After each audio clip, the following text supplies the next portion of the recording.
তার নাকি ঈমান থাকবে না। বাংলা 3 কোটি মুসলমানের মধ্যে 2 কোটি 80 লক্ষ মুসলমান যারা রাজ্য সরকারকে সমর্থন করে, তাহলে শুধুমাত্র ঈমান তোমার আছে আর তোমার ভাই নওশাদের আছে, আর কারণ নেই। এই ধরনের দালালতি নোংরামি করে বাংলার সংখ্যালঘু সমাজকে আজকে বিপদে পরিচালিত করতে চাইছে।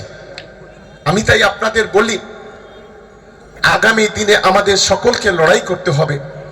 আমি তারটা বলি, চন্দ্রেশ্বর 2 বলি আর সারসার বলি, এই 3টে অঞ্চলে তৃণমূল কংগ্রেসের কর্মীদের কাছে অনুরোধ করব, আগামী দিনে এই এলাকা থেকে আমরা যত বেশি সংঘবদ্ধ হতে পারবো, সাম্প্রদায়িক দাঙ্গাবাজি বিজেপি আইএসএফ এর বিরুদ্ধে যত বেশি লড়াই করতে পারবো, তত বেশি বেশি করে এই বাংলার সার্বিক উন্নয়নটা ঘটাতে পারবো। আর আমরা যদি লড়াইটা না করতে পারি, তাহলে এই এলাকায় থেকে আজকের মমতা বন্দ্যোপাধ্যায়ের নেতৃত্বে যে উন্নয়ন, সেই উন্নয়ন থেকে আমরা বঞ্চিত হব। আমরা নিশ্চিতভাবে একটা কঠিন পরিস্থিতির দিকে চলে যাব। এই বাস্তবতাকে মাথায় রেখে আমাদের এগোতে হবে। আমি তাই বক্তব্য দীর্ঘায়িত করব না।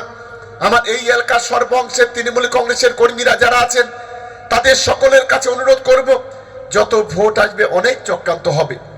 ওরা সিবিআই লাগাবে, ইডি লাগাবে, ইনকাম ট্যাক্স লাগাবে, এনআইএ লাগাবে।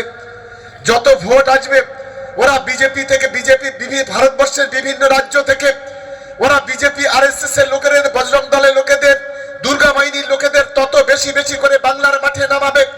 যত ভোট কাছাকাছি আসবে ওরা তত বেশি বাংলার সংখ্যালঘুদের মাথা যারা আছে টাকা পয়সা দিয়ে কিনে নিয়ে নিজেদের দিকে টানতে চেষ্টা করবে।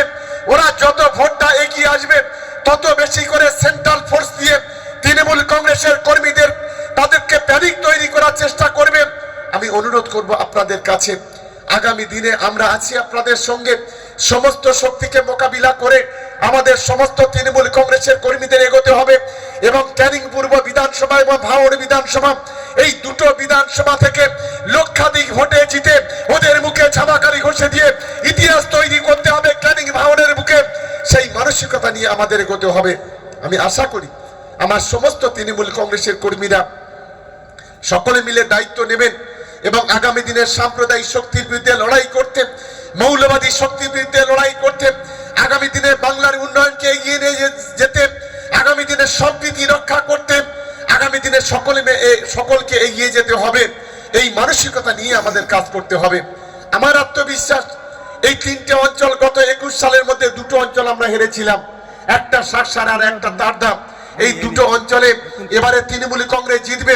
বিশেষ করে আজকে যে দালালরা, যে অসভ্য জানোয়াররা বলছে যে ক্যানিং পূর্ব বিধানসভা নাকি হেরে যাবে তৃণমূল কংগ্রেস, আমি তাদেরকে বলি, যদি মায়ের দুধ যদি খেয়ে থাকিস, যদি বুকের যদি পাটা থাকে, একবার ক্যানিং পূর্বে কিংবা ভাঙড়ে একবার ভোটের টিকিট নিয়েছে দাঁড়িয়ে যা, তবে তোদের বাপের বেটা বলবো।